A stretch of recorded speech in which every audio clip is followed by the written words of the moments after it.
안녕하십니까. 한길회계법인 김송호 회계사입니다.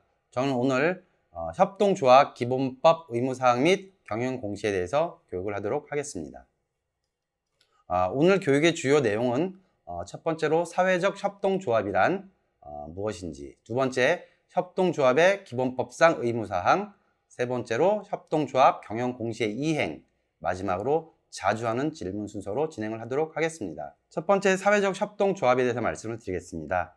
사회적 협동조합의 정의는 협동조합 기본법에 따라 설립된 비영리법인으로서 이에 대한 근거와 성격, 구분으로 나눌 수 있겠습니다. 근거는 협동조합 기본법에 의해서 절차와 기준에 따라 설립이 되어지며 기본법을 위반하면 기본법에 따른 처벌 및 처분을 대상이 된다는 점입니다.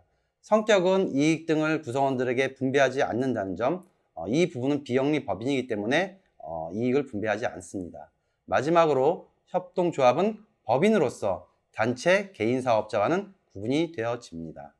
두 번째 비영리성의 설명을 드리면 크게 영리와 비영리로 구분을 할 수 있는데, 사회적 협동조합은 비영리 법인으로서 아래 나열된 5가지처럼 비영리 목적으로 설립이 되어져 있으며 이익 분배는 없고 비영리 사업, 수익 사업으로 구분되어집니다.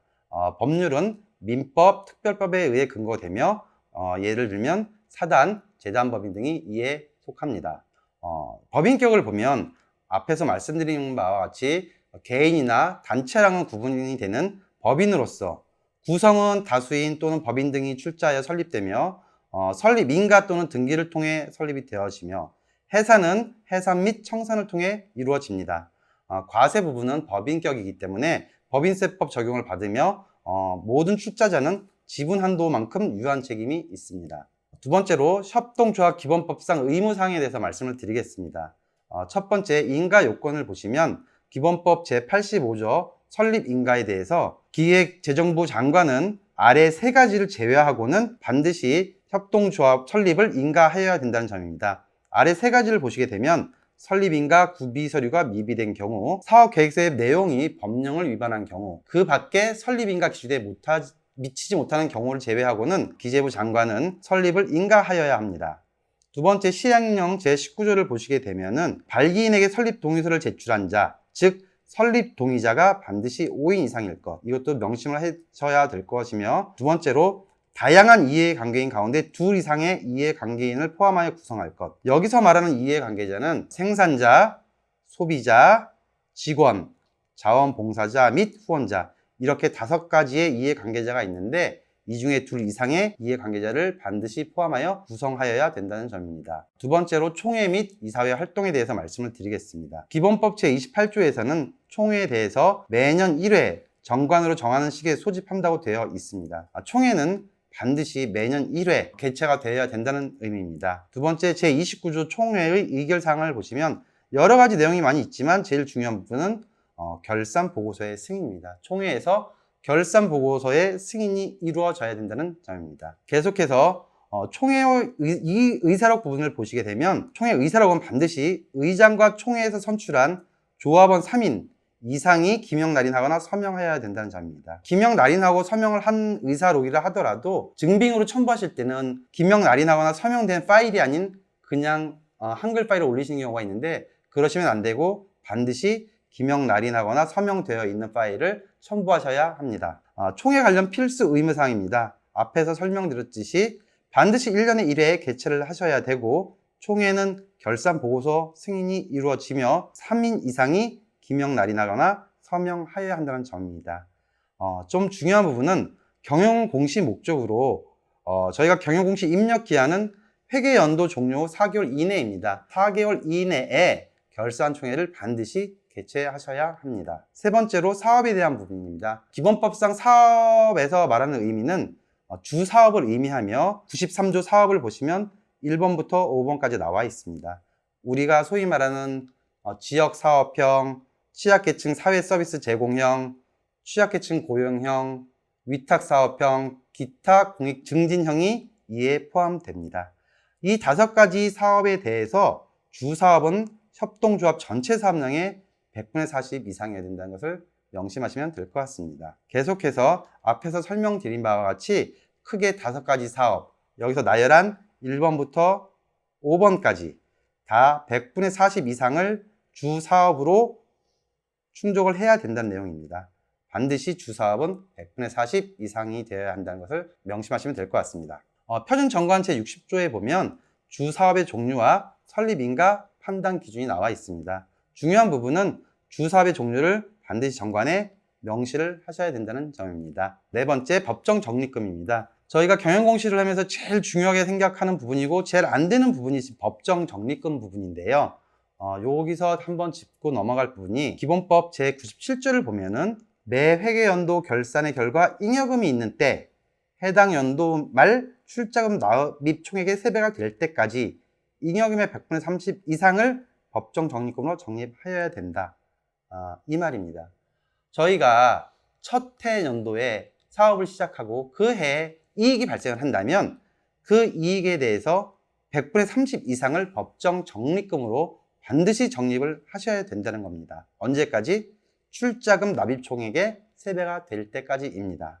여기서 조금 더 생각을 하셔야 될 부분이 있는데 저희가 법정 적립금을 판단하는 유무는 일반적으로 재무제표에서 재무상태표나 손익계산서를 의미하는데 법정 적립금을 적립한다는 것은 반드시 이익잉여금 처분계산서가 작성이 되어야 된다는 것입니다. 저희가 올해 경영공시 검토를 하다 보니까 이익잉여금 처분계산서를 첨부한 조합이 10% 미만입니다.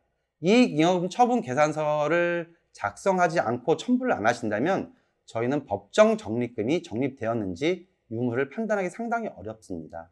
그러므로 반드시 재무제표에는 이익잉여금 처분계산서가 포함되어야 된다, 작성이 되어야 된다는 것을 명심하시면 될 것 같습니다. 계속해서 법정 적립금입니다. 2020 회계연도 결산 시에 재무제표가 작성이 되고요. 2020년 회계연도 결산 총회에 개최하고 승인이 납니다. 그 이후에 결산 보고서가 확정이 되며 확정된 이후에 경영 공시가 이루어지게 됩니다. 예를 들어서 2020년 회계연도다 할 경우에는 2020년 재무제표 작성, 즉 이익잉여금 처분계산서가 포함된 재무제표가 작성이 되어야 합니다.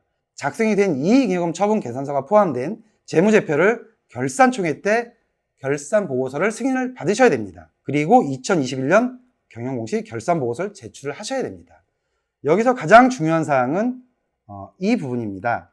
단기 순손실이 발생하더라도 정기 미처분 이익잉여금이 상회하여 잉여금이 나오면 원칙적으로 법정 적립금 적립하여야 함, 이 의미인데 저희가 첫 해는 해당 사항이 없습니다. 하지만 두 번째 해에 처음에는 저희가 이익이 발생을 했고 두 번째 해에는 손실이 발생을 했습니다.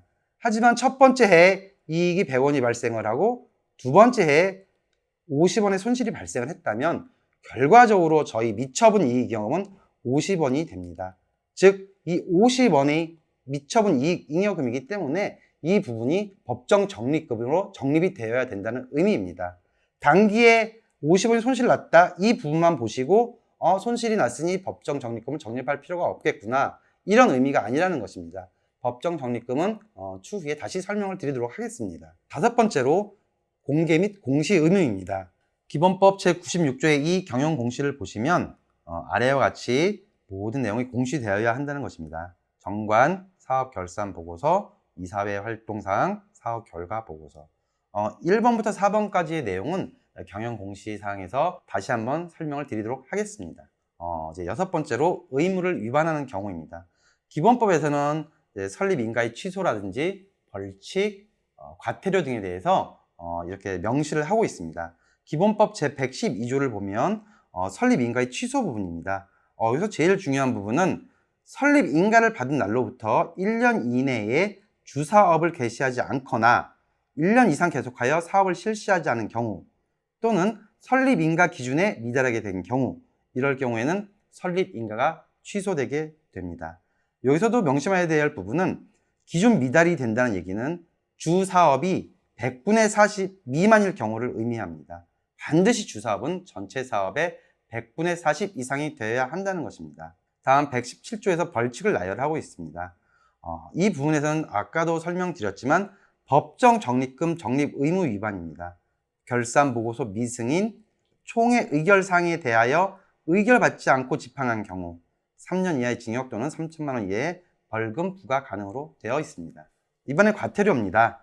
과태료는 119조에 정의되어 있는데요. 1번부터 5번까지 사항을 보시면 뭐 크게 문제될 부분은 없지만 좀 중요하다 하는 부분은 5조에 소액 대출 및 상호 부조의 총사업 한도, 이 부분입니다. 이 부분은 소액 대출 및 상호 부조에 대해서 다시 한번 설명을 드리도록 하겠습니다.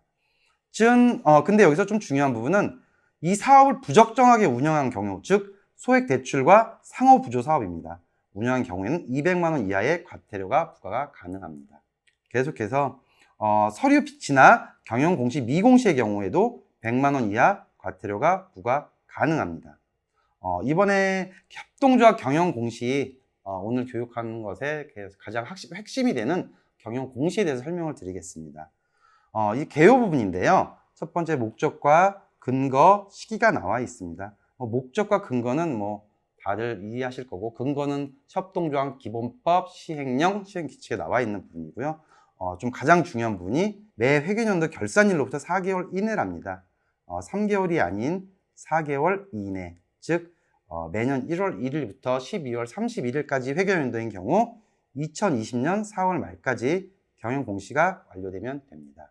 지금 저희 사회적 협동조합을 보면 2종 협동조합 연합회까지 포함하여 모든 전체 대상이 경영 공시 대상이 됩니다. 어떤 10월 이후다, 11월 이후에 설립이 되었기 때문에 우리는 공시 대상이 아니다, 이런 부분도 있는데 그런 게 아닌 전체 대상이 다 공시 대상이 됩니다. 경영 공시 절차 부분에 대해서는 20년도 회계 결산이 되고 결산 총회 열리고 경영 공시 입력을 하게 됩니다. 경영 공시 입력은 협동조합 홈페이지에서 이루어지며 협동조합 홈페이지에 접속을 하셔서 경영 공시를 작성하시면 됩니다. 세 번째, 협동조합 경영 공시의 이행. 본격적으로 경영 공시에 대해서 설명을 드리겠습니다. 지금 보시는 화면은 로그인을 하고 나셔서 직접 들어가서 이제 보시게 될 화면입니다. 협동조합 기본 정보 부분입니다. 제가 좀 빨간색으로 이제 표시를 해놨는데요. 이제 설립 연월일. 이 설립 연월일은 법인 등기사항에 명시된 법인 성립 연월일을 사업결산보고상 설립 연월일과 일치하여야 된다는 의미입니다. 여기에 설립 연월일과 사업결산보고서의 설립 연월일이 틀린 경우가 굉장히 많습니다. 이 부분은 사실 크게 중요한 부분은 아니지만 그래도 사업결산서에 있는 설립 연월일과 우리 기본 정보에 있는 설립 연월일은 반드시 일치하여야 합니다. 두 번째, 의사결정기구입니다. 의사결정기구는 반드시 총회, 이사회 기재를 하셔야 합니다. 일반적으로 한 과반수 정도께서는 의사결정기구에 이사회를 표시 안 하시고요. 그냥 총회만 표시한 조합이 많으세요. 그러니까 잊지 마시고 이사회도 반드시 필수 기재 대상이니 이사회도 의사결정기구에 포함을 시켜주시면 좋겠습니다. 임원 현황을 보시면은요. 아시겠지만 저희 이사장, 이사, 감사, 임원이 많이 있습니다. 그런데 우리 분명히 임원에 대한 정수, 그러니까 임원 정수는 정관에서 명시되어 있습니다. 정관에 명시된 임원 정수와 우리 시스템에 있는 임원 현황 반드시 일치를 해야 합니다. 즉 정관상에서는 감사는 2인 이하로 한다고 명시되어 있으나 임원 현황에 감사를 3인을 쓸 경우 이 부분은 정관상 임원 정수와 불일치하게 됩니다. 이 부분도 정관의 임원 정수와 일치하는 여부를 반드시 확인해 주시기 바랍니다. 그다음 조합원 현황입니다. 이 조합원 현황은 사업 결산 보고서를 보면 상단에 조합원 수라고 나와 있습니다. 그 조합원 수와 기본 정보에 있는 조합원 현황은 반드시 일치를 하여야 합니다. 사업 결산 보고서에 사업자는 20명, 소비자 20명 적어 놓으시고 조합원 현황에서는 2명 이런 식으로 불일치한 경우가 상당히 많습니다. 사실 이 부분은 공시에 대해서 중요하지 않은 부분일 수도 있는데 이런 사소한 부분 가지고 지적을 받는다기보다는 조금 더 꼼꼼히 체크를 하셔서 반드시 일치를 시켜주시면 될 것 같습니다. 첨부 파일입니다. 첫 번째, 두 번째, 세 번째, 첫 번째 정관입니다. 정관 같은 경우는 우리 인가, 신고, 수리된 정관과 반드시 일치해야 되는 정관이지만 이 정관은 반드시 날인이 들어간 정관을 첨부해 주셔야 합니다. 일부 조합에서는 그냥 정관만 출력하셔서 승인이 없는, 날인이 없는 그런 날인 없는 정관을 첨부를 하시는데 그런 경우도 지적이 되기 때문에 반드시 날인된 정관을 첨부해 주시기 바랍니다. 두 번째, 사업결산보고서입니다. 이 사업결산보고서 좀 실수가 많은데요. 우리 협동조합은 시행규칙 별지 제9조를 이용하셔야 되고요. 사회적 협동조합과 이종협동조합 연합회는 반드시 별지 제23조를 사용해 주셔야 합니다. 가끔 보면 사회적 협동조합이신데 별지 9조를 이용하시는 분들이 계시고요. 협동조합이신데 별지 23조를 이용하시는 분들이 계십니다. 이 부분 반드시 체크하셔서 그 서식에 맞게끔 첨부를 해주시면 될 것 같습니다. 세 번째, 조직도와 이제 총회 및 이사회 의사록입니다. 조직도, 이 부분 다들 붙여주시고 첨부를 해주시는데 제일 문제가 되는 부분이 뭐냐면 조직도의 최상위는 반드시 총회여야 됩니다. 그 밑에 감사와 이사회가 있는데 이 감사의 위치는 최소 이사회 동급입니다. 이사회 아래로 내려가서는 안 된다는 의미입니다. 감사는 반드시 이사회 동급 또는 그 상위에 위치하게끔 조직도를 만들어주시면 됩니다. 그리고 제일 안 되는 부분 중에 하나입니다. 총회 및 이사회 의사록 부분. 총회와 의사회는 반드시 연 1회 이상 개최를 해야 합니다. 앞에서 설명을 드렸고 제가 이 총회 부분에서 결산 승인이 이루어져야 된다고 말씀을 드렸습니다. 저희가 올해 2019년 회계연도 경영 공시 검토를 하다 보니 사실 약간에 대한 실수가 있었습니다. 시행착오가 있었는데 여기서 명확히 잡자면은 총회 의사록은 2020년의 경우 2021년 초에 개최된, 즉 2020년 결산 재무제표 승인한, 즉 2021년 결산 승인을 하는 총회 회의록을 의미합니다. 2020년 회계연도이기 때문에 2020년 총회 의사록이 아닌 결산 승인을 거친 2021년 총회 의사록을 의미합니다. 그리고 이사록도 마찬가지지만 이사회 같은 경우는 21년에 대한 의사록이 아닌 2020년에 수행한 의사록을 첨부하시면 됩니다. 대부분의 조합을 보시면 이사회를 한 5회 이상, 5회 이상 개최한 조합들이 많으신데요. 이 5개를 다 붙이셔도 무방하지만 이사회는 하나 정도 붙이셔도 저희는 지적을 하지 않도록 하겠습니다. 즉 총회 의사록 하나, 이사회 의사록 하나. 총회는 2021년분, 이사회는 2020년도분. 이렇게 알고 계시면 될 것 같습니다. 앞에서 설명드린 감사의 위치입니다.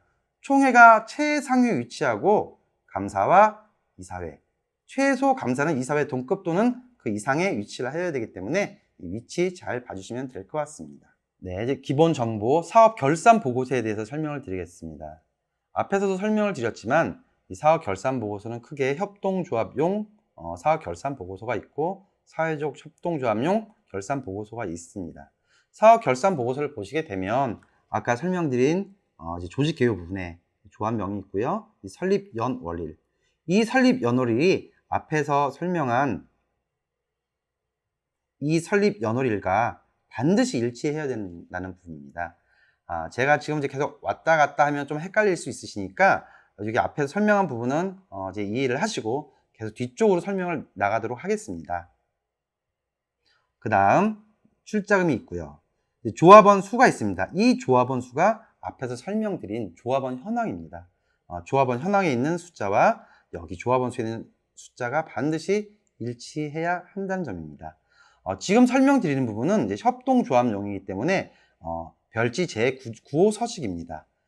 이 부분에 대해서는 크게 사회적 협동조합도 뒤에서 설명을 드리겠지만 지금 협동조합 같은 경우는 주사업 유형이 나와 있지 않습니다. 바로 조합원 수 밑에 이제 대차제표표, 이제 손익계산서가 나와 있습니다. 이제 그게 큰 차이고요. 여기서 전반적인 설명을 드리고 사회적 협동조합 부분에서는 차이점만 설명을 드리도록 하겠습니다. 별지 제9호 서식을 이용한다는 점이고요. 설립 연월일 반드시 일치해야 된다. 조합원 수 반드시 일치해야 된다. 설명을 드리고요. 이 대차제표 부분은 저희가 뒤쪽에 2번 재정 및 성과에 첨부된 재무제표 중 재무상태표와 동일한 금액이 기입이 되어야 한다는 점입니다. 재무상태표와 결산보고서상의 대차제표 숫자가 틀린 경우가 상당히 많습니다. 그러니까 재무제표, 외부 기장을 맡기셨으면 외부 기장을 맡긴 재무제표, 즉 대차제표, 직접 기장을 하셨으면 직접 기장 그 숫자, 여기에 결산보고상의 대차제표가 반드시 일치해야 합니다. 이 부분 꼭 명심하시고요. 개 중에 어떤 조합분들은 재무제표와 결산 보고서가 상당히 틀린 부분이 많이 있습니다. 이런 경우에는 좀 저희로서도 검토하기가 좀 난처한데요.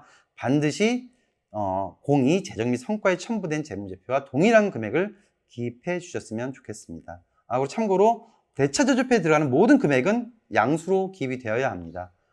모든 숫자가 음수로 들어가면 대차제조표에는 음수 들어가는 숫자가 없기 때문에 반드시 양수로 기입을 해 주시고요. 단 아래 보시면 당기 순손익 부분, 이 부분은 손실이 있을 경우 마이너스 가능합니다. 하나씩 설명을 드리면 지금 저희가 이 교육 드리는 부분은 2019년 경영 공시 검토를 하면서 좀 많이 누락되고 실수한 부분에 대해서 설명을 드리는 부분이니까 잘 좀 염두에 두시고 작성을 해주시면 좋을 것 같습니다. 일단 대차제품 크게 자산과 부채, 자본 이렇게 나와 있습니다. 이 합계는 자본 자산 총계와 부채 및 자본 총계에 반드시 일치해야 합니다. 이 부분이 대명제입니다. 이 자산 총계와 부채 및 자본 총계가 일치하지 않으면 저희는 그 시점부터 검토를 진행하지 않습니다. 기본이 안 되어 있기 때문에 나머지 내용을 본다 하더라도 이 완전성 여부를 확실하게 인식을 못하기 때문에 여기서 저희가 이제 더 이상 검토를 진행하지 않습니다. 그러니까 반드시 자산 총계와 부채 및 자본 총계 일치시켜 주시면 될 것 같습니다. 그 다음 또 좀 실수가 많으신 부분들이요. 큰 거 1, 유동자산, 2, 비유동자산, 부채도 마찬가지고요. 자본도 마찬가지입니다. 이 큰 항목들, 로마자로 된 부분 반드시 밑에 있는 하위 계정들의 합계 금액을 반드시 기입을 해주셔야 됩니다. 사실 재무제표를 제대로 보시고 숫자를 기입하셨다면 이 부분 놓치지 않으셨을 거예요. 근데 놓치신 분들이 굉장히 많습니다. 저희가 1600군데 정도 되는 조합을 검토하면서 일일이 더하고 빼고 할 수는 없으니 반드시 로마자로 되어 있는 계정 부분들은 합금액을 넣어주시면 될 것 같습니다. 마찬가지로 합금액 하부 계정도 마찬가지로 금액을 다 써주셔야 됩니다. 그 다음 저희가 보면 여기 크게 5번 이익잉여금 또는 결손금 부분이 있습니다. 이 부분은 사실 보시면 법정적립금, 임의적립금, 미처분 이익잉여금, 미처리 결손금이 되어 있는데요. 미처리 결손금 계정에는 손실이 날 경우에 작성을 해주시면 되고요. 이익이 발생한 경우는 미처분 이익잉여금이라는 계정을 사용해서 금액을 넣어주시면 됩니다. 손실이 났을 경우는 미처리 결손금 계정, 이익이 났을 경우는 미처분 이익잉여금 계정. 여기서 결산보고서상에 그 계정이 없다고 그냥 아무데나 쓰지 마시고 그 계정을 넣으셔서 생성을 시키셔서 쓰시면 됩니다. 그게 무방합니다. 여기 미처분 이익잉여금 계정은요, 당기 순손익이 포함된 금액입니다. 이 부분 참고로 하시고요. 이 당기 순손익은 당기와 정기로 구분이 되어 있습니다. 하지만 이 당기 부분, 이 금액은 손익계산서상의 당기 순손익금액과 반드시 일치하여야 합니다. 올해 우리가 100원의 이익이 났습니다.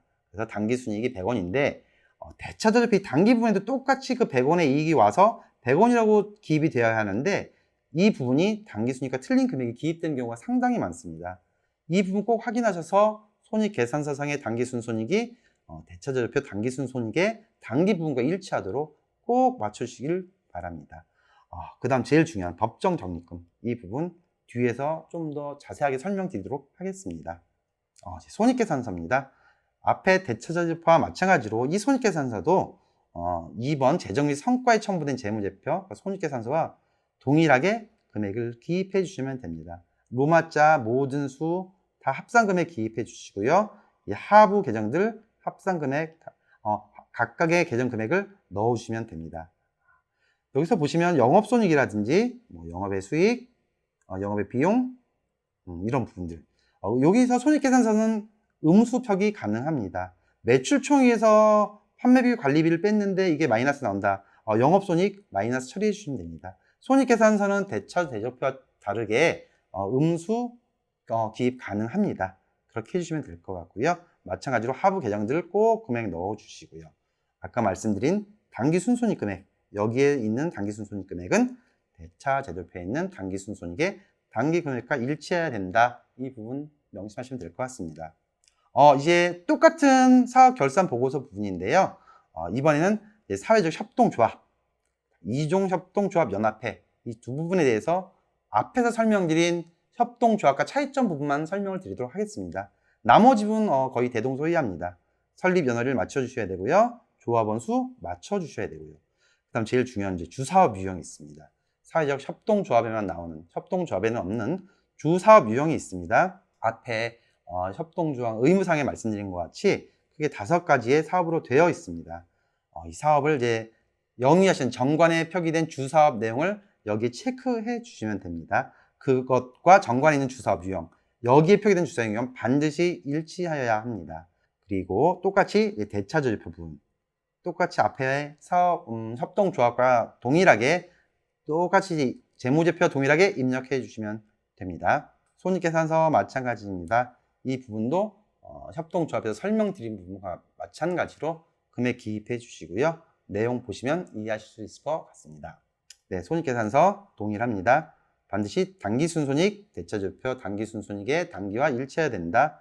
로마자로 된 부분들 합산금액 입력해 주셔야 한다. 음수금액 가능하다. 이 정도로 설명드리겠습니다. 네, 이제 두 번째 재정 및 성과 부분입니다.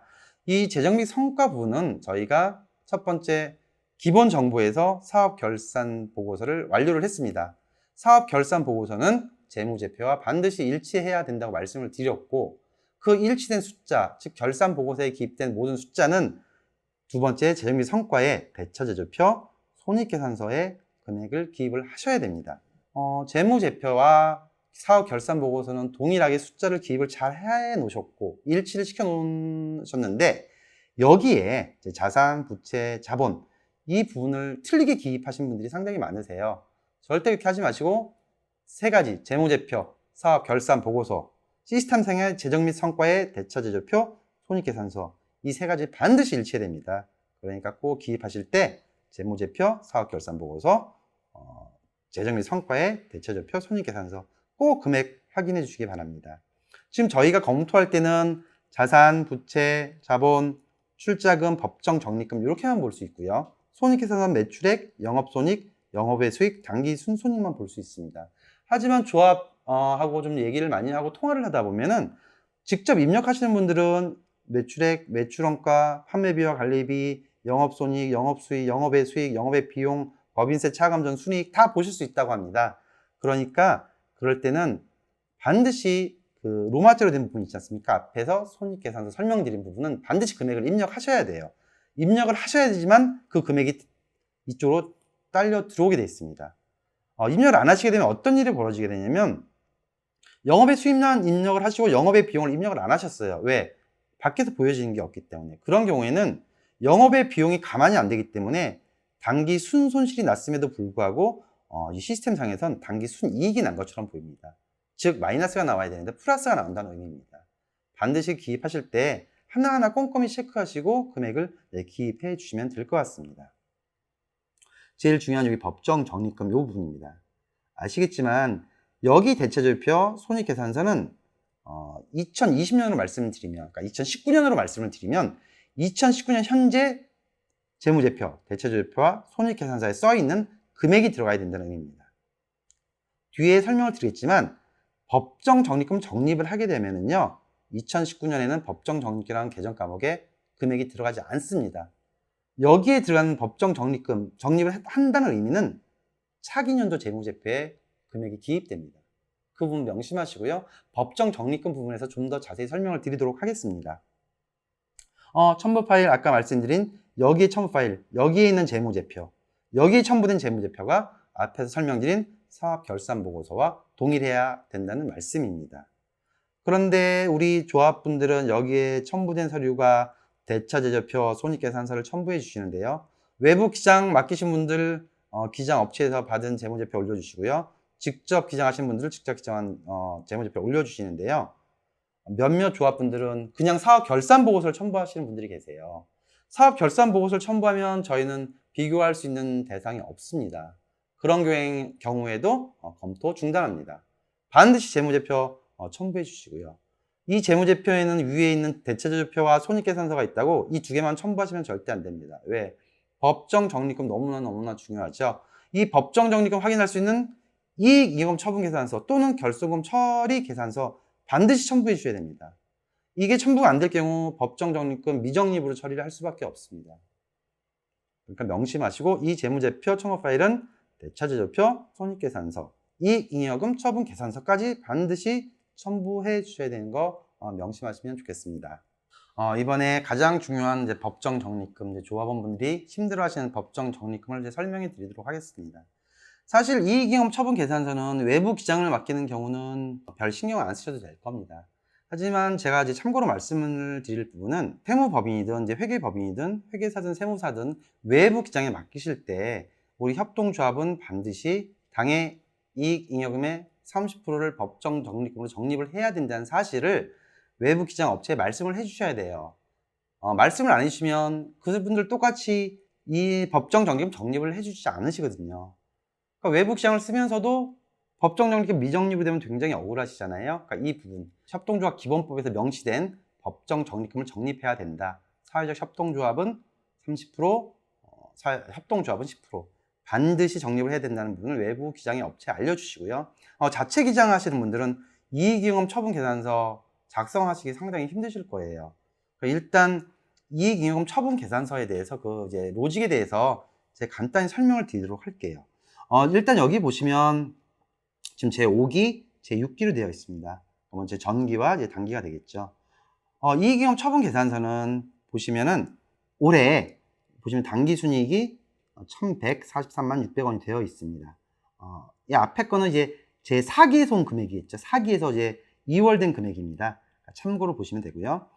그래서 이 두 개 합산돼서 실질적으로 794194라는 숫자가 제 5기에 차기 2월 처분 이익잉여금으로 나온 숫자입니다. 그러니까 첫 해라고 이제 보시죠. 첫 해 이거 무시하시고 다 무시하시고 올해 이익이 그러니까 내년에 차기 2월로 갈 금액이 794194다라고 이제 생각하시고요. 다음 해로 가시면 이 금액이 이제 전기 2월 미처분 이익잉여금으로 오게 됩니다. 그리고 이제 단기에 발생한 단기 순손익이 발생할 겁니다. 이 두 가지 합친 금액이 미처분 이익잉여금이 됩니다. 이 부분, 이 금액이 단기 법정 적립금을 적립해야 할 대상 금액이 됩니다.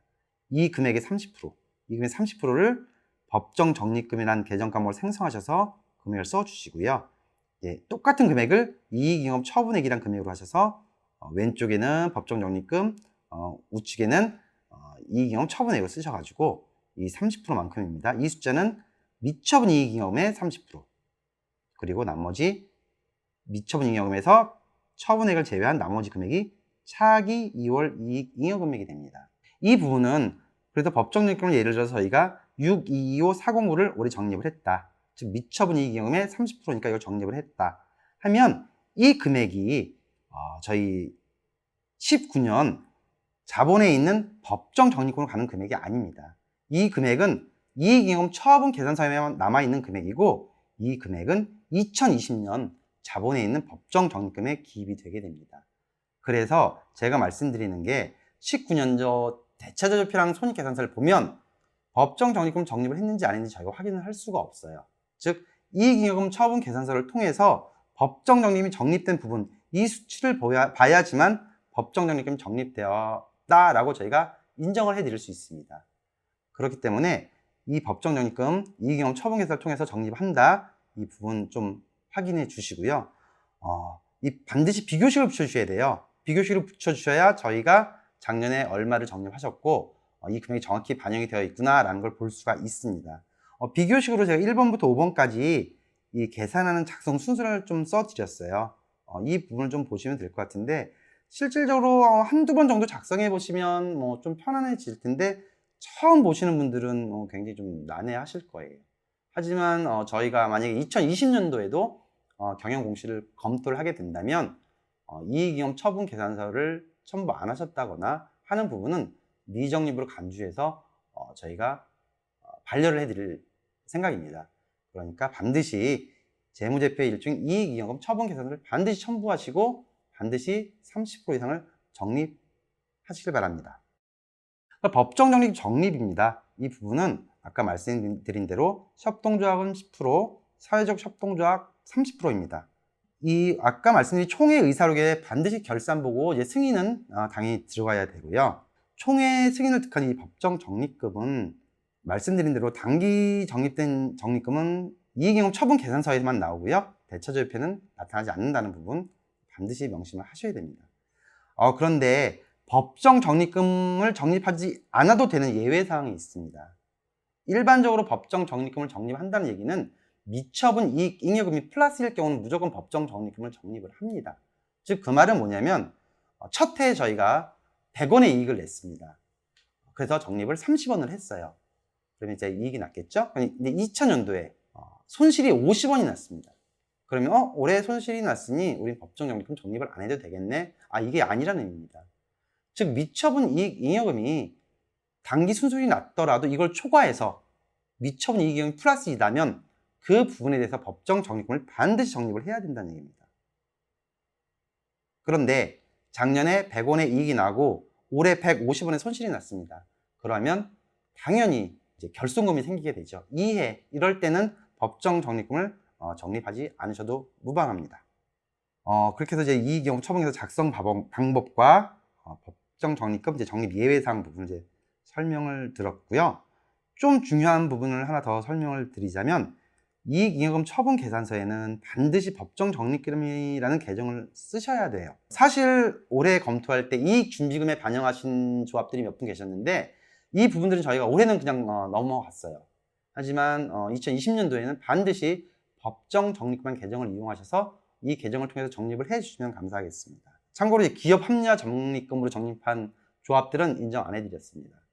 이제 이익준비금 말고 법정 적립금이라는 계정 과목을 사용하셔서 법정 적립금을 적립해 주셨으면 좋겠습니다. 세 번째 활동사항입니다. 여기 크게 활동사항은 이제 총회 활동사항, 이사회 활동사항이 있습니다.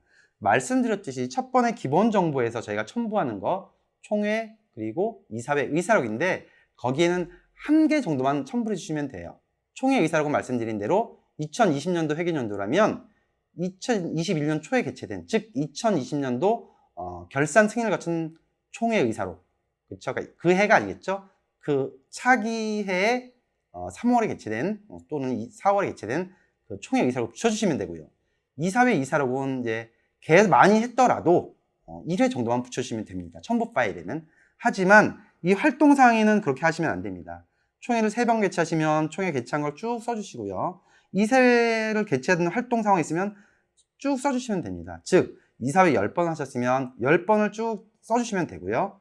단 첨부 파일에는 이사회 의사록 하나 정도 들어가주시면 저희가 검토할 수 있도록 하겠습니다. 이제 마지막 사업 결과 쪽입니다. 사업 결과 지금 설명드리는 부분은 협동조합 부분입니다. 이 부분은 사회적 협동조합은 없는 부분이고요. 협동조합에서는 이제 사업 계획과 사업 결과 이렇게 나와 있습니다. 근데 뭐 대부분 협동조합 분들 잘 해주시는데요. 정말 조금 생각해 주셔야 할 부분이 뭐냐면 사업 계획과 사업 결과에는 반드시 필수 사업이 기재되어야 된다는 부분입니다. 필수 사업은 이 세 가지입니다. 조합원과 직원에 대한 상담, 교육, 훈련 및 제공 사업. 두 번째, 협력을 위한 사업. 세 번째, 홍보 및 지역사회를 위한 사업. 이 세 가지. 어떻게 계획하고 어떻게 결과가 나왔다라는 부분이 명시가 되어야 됩니다. 우리 올해 뭐 이거 할 거야, 이거 할 거야. 결과 이거 했어, 이거 했어. 이게 아니라는 의미입니다. 어떤 사업을 하시더라도 반드시 필수 사업, 정관에 명시된 부분입니다. 이 세 가지는 반드시 명시되어야 되고 기입이 되어야 됩니다. 이 부분 확인해 주시기 바랍니다. 이게 사회적 협동조합입니다. 앞에는 협동조합이고 이제 뒤에는 이제 사회적 협동조합인데 이 부분 지역사회 거래실적 있는 경우에 쓰시고 해당사항 없으시면 작성 안 하셔도 됩니다. 뭐 인가부처 마찬가지고요. 이제 주사업 유형은 사업 결산 보고서에 체크한 그 주사업 유형과 반드시 일치해야 됩니다. 즉 정관의 주사업, 사업 결산 보고서의 주사업, 사업 결과 있는 주사업 유형 반드시 일치해야 됩니다. 이 부분 확인해 주십시오. 네, 사업 결과 지역 사업형입니다. 여기서 가장 중요한 게 이제 뭐 저희가 예산 실제 이제 입력을 해주시면 되는데요. 지역 사업형에서 굉장히 중요한 부분이 이 부분입니다. 수입 금액이 아닌 지출 금액이다. 즉 사업비는 사업 결산 보고서 손익 계산서상 매출원가 또는 판매비와 관리비 계정 내에서 산정이 돼야 된다는 부분입니다. 즉 보시면은 저희가 이제 사업 결과 지역 사업형 경우에는 이제 사업비에 대해서 저희는 이 판단할 때 여기서 말씀드린 매출원가 또는 판매비와 관리비 계정을 본다고 했습니다. 주사업 이제 금액이 있을 겁니다. 금액이 있을 경우에 이제 주사업 얼마가 있을 거예요. 그래서 총계 금액이 나올 것이고요. 총계 금액이 나올 것이고 비율이 나올 것입니다. 볼 때 저희가 손익계산서를 딱 보고요. 예를 들어서 매출 원가가 100원이고 판매비와 관리비가 100원이 되어 있습니다. 즉 이 의미는 뭐냐면 지역 사업형에 있는 사업비는 매출 원가 100원, 판매비와 관리비 100원 두 개 합친 200원을 초과해서는 안 된다는 의미입니다. 하지만 이게 100원이고 100원인데 여기에 300원을 기입해 주신다거나 그 이상의 숫자를 기입해 주시면 이 부분은 지역사업형 사업비에 대해서 저희가 검토를 해 드릴 수가 없습니다. 왜? 반드시 사업 결산보고서 손익계산상 매출원가 또는 판매비와 관리비 계정 내에서 산정을 하라고 되어 있기 때문에 이 부분은 꼭 지켜주셔야 됩니다. 하지만 이 부분을 좀 많이 실수하시는 조합들이 많이 계세요. 그러니까 금액 보실 때 회계법인에서 검토할 때 지역사업형 사업비는 매출원가와 판매비와 관리비 계정 내에서 금액을 보는구나. 그리고 이 부분을 기입하실 때도 이 부분 명심하시고요. 그렇게 진행을 하시면 될 것 같습니다. 그럼 여기 첨부 파일 이 부분은 일반적으로 아시겠지만 저희 원칙은 구분 격리된 손익계산서를 첨부해 주시는 게 원칙이에요. 하지만 이제 구분 격리된 손익계산서가 없는 경우에는 대체적으로 주사업, 사업비 지출 내역을 첨부를 해 주시면 됩니다. 이 부분도 꼭 첨부를 해 주세요. 사업 결산 보고서 붙이시면 안 되고요. 이 주사업, 사업비 지출 내역 또는 이게 있다면 구분 격리된 손익계산서 첨부, 이게 원칙입니다. 예시로 한번 보여드릴게요. 이 부분이 이제 구분 격리된 손익계산서고요. 이 부분이 주사업, 사업비 지출 내역입니다. 대부분의 협동조합분들은 요 주사업비, 사업비 지출 내역 이 부분 붙여주시죠. 보시면 여기 총계, 소개, 주사업 비율이 있습니다. 이게 증빙이니까 이 증빙 어떤 거랑 일치해야 되죠? 앞에 있는 시스템에 입력한 금액과 일치해야 됩니다. 앞에 시스템에는 제대로 입력을 해 놓으시고 증빙의 숫자 틀리게 하시면 이 부분도 반려 사유가 되니까 증빙 있는 숫자와 시스템에 기입한 숫자 반드시 일치될 수 있게끔 확인해 주시기 바랍니다. 두 번째, 취약계층 사회 서비스 제공형입니다. 좀 명심해 하셔야 될 부분이 취약계층 들어간 이 부분이 좀 많이 중요합니다. 일단 저희가 뭐 해당 연도 계획이 있고 실적이 있으면 기입을 해주시면 됩니다. 이 부분까지 다 잘하세요. 하지만 저희가 취약계층 사회 서비스 제공형이다. 이 의미는 뭐냐? 취약계층을 어떻게 증빙을 할 거냐 이겁니다. 이 취약계층 보시면 아시겠지만 이렇게 이용자 현황 예시입니다. 이런 식으로 해서 이용자 목록 반드시 있어야 되고요. 취약계층 대상 여부 및 해당 유형 정리가 되어야 됩니다. 대부분의 조합들은 취약계층 사회서비스 제공을 했다라고 말씀을 하시고 이용자 목록을 주신 분들은 많으세요. 하지만 이 이용자 목록 한 분 한 분에 대한 취약계층 대상 여부 및 해당 유형은 첨부를 안 해주신 분이 많은데 이 부분 반드시 첨부해 주시기 바랍니다. 이게 첨부 안 되면 저희 이 부분 사회서비스 제공형 반려사항이니까 반드시 취약계층 대상 확인해 주시기 바랍니다. 보시면 저희가 예시로 취약계층 범위를 적어놨습니다. 장애인, 저소득층, 청년 등등 취약계층 고용 비율 산정을 위해서 취약계층 인정 범위 포함 여부 반드시 확인해 주시기 바랍니다. 여기에 예시된 이런 범위에 해당되는 그 취약계층 확인해 주시고요. 이걸 증빙할 수 있는 부분들 뭐 고용보험 당연히 있어야 되고 그다음 그 이외에 증빙할 수 있는 부분들 대상 여부 확인할 수 있는 부분 증빙 꼭 첨부해 주시기 바랍니다. 취약계층 고용형입니다. 이것도 마찬가지로 취약계층입니다. 취약계층 반드시 증명할 수 있는 증빙이 있어야 되고요. 이 취약계층 고용형이기 때문에 이 고용형에 좀 보실 부분은 고용보험 가입자 목록 반드시 들어가야 됩니다. 그 다음에 취약계층별 증빙 자료 들어가야 되고요. 예외는 고령자 예외. 그렇게 아시면 될 것 같습니다. 전체 고용인원과 취약계층 해당 사실 증빙 모두 필요하니까 해당되는 앞에서 설명드린 취약계층 유형별 증빙 서류 꼭 첨부해 주시기 바랍니다. 위탁사업형입니다. 이 부분 검토하면서 좀 많이 질의를 많이 받은 부분인데요. 아까 기억하실지 모르겠어요. 지역사업형, 사업형 어떻다고 그랬죠? 사업결산보고서 손익계산서상 매출원가 또는 판관비와 관리비 계정 내에서 산정되어야 된다고 말씀을 드렸습니다. 즉 지역사업형 사업비는 손익계산상의 매출원가 또는 판매비와 관리비 금액 내에서 지출이 돼야 된다는 건데 위탁사업형은 그렇지 않습니다. 얘의 기준은 수입액입니다. 지출액이 아니라는 의미입니다. 즉 수입액이라는 의미는 매출액. 정확히 위탁사업형 사업비는 사업결산보고서 손익계산상의 매출액과 그만큼 정확히 일치해야 됩니다. 손익계산상 매출액이 100원이었는데 위탁사업형 사업비 90원 안 됩니다. 110원 안 됩니다. 손익계산상 매출액 정확히 일치해야 됩니다. 이거 명심해 주시고요. 또 증빙, 이 좀 위탁사업형인 증빙이 많이 좀 이상한 경우가 너무 많아요. 근데 그런 거 말고 계약서 반드시 써야 되고요. 세금계산서, 수령금을 확인할 수 있는 증빙, 계약서가 제일 중요하겠죠. 계약서 반드시 첨부해 주시기 바랍니다. 그리고 하나 명심해 둘 거, 올해는 저희가 좀 지나간 부분이긴 하지만 위탁사업형 정의 국가 및 지방 자치단체입니다. 즉 공공기관 등의 위탁계약 인정되지 않습니다. 우리 초등학교 이런 것들이 있지 않습니까? 이런 거 안 돼요. 국가 및 지방자치단체입니다. 이거로부터 받는 위탁사업에 한해서만 사업비 인정해 드리니까 2020년대는 좀 위탁사업형에 관련돼서 저희가 사업의 내용을 좀 더 자세하게 볼 예정입니다. 이 부분 꼭 참고해 주시기 바랍니다. 기타 공익 증진형입니다. 기타 공익 증진형은 지역사업형이랑 거의 대동소이하다고 보시면 됩니다. 똑같습니다. 예산 있고요. 실적 있고요.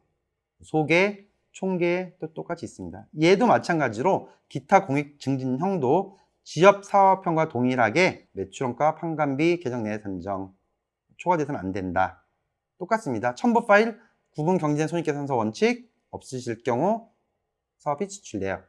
예, 이건 지역사업형과 동일하니까 지역사업형에 설명드린 거 준용하시면 될 것 같습니다. 똑같이 예시, 구분격리, 그다음 예고, 지출 내역, 아까 말씀드린 소개, 총계, 이행 비율 맞춰주시고요. 그다음 주사업 미이행한 경우입니다. 주사업 미이행한 경우, 즉 40% 미달인 경우 미이행 사유 반드시 기재해 주시면 됩니다. 그리고 저희가 보면 하나의 사업뿐만이 아니라 이제 혼합형으로 지역사업형, 취약계층 고용형, 공용형 해서 2가지 이상 혼합형으로 이제 사업을 하시는 분들이 계시는데요.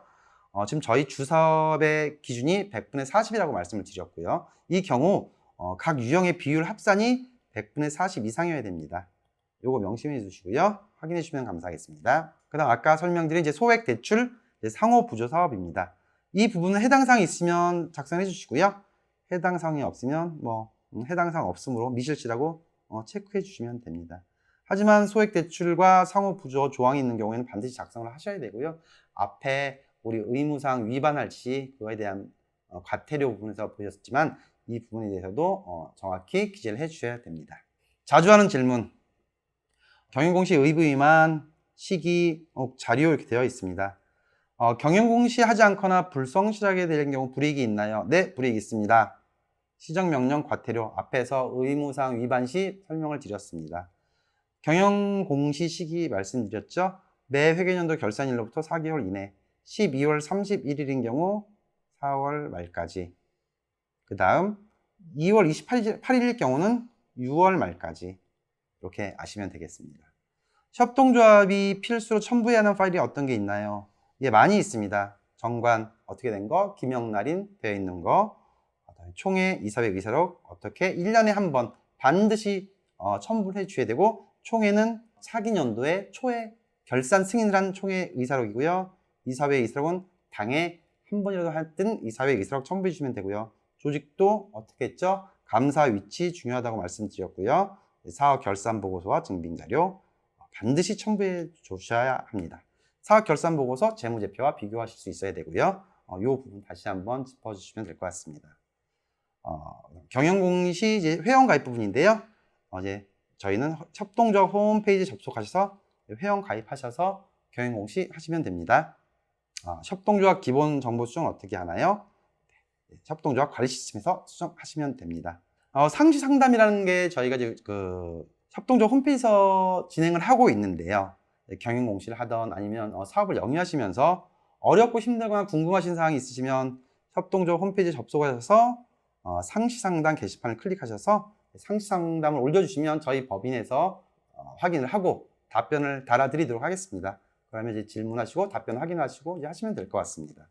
여기까지가 오늘 이제 사회협동조합 저희가 경영공시와 관련된 교육이었고, 지금까지 짧지만 설명을 여기서 마치도록 하겠습니다. 감사합니다.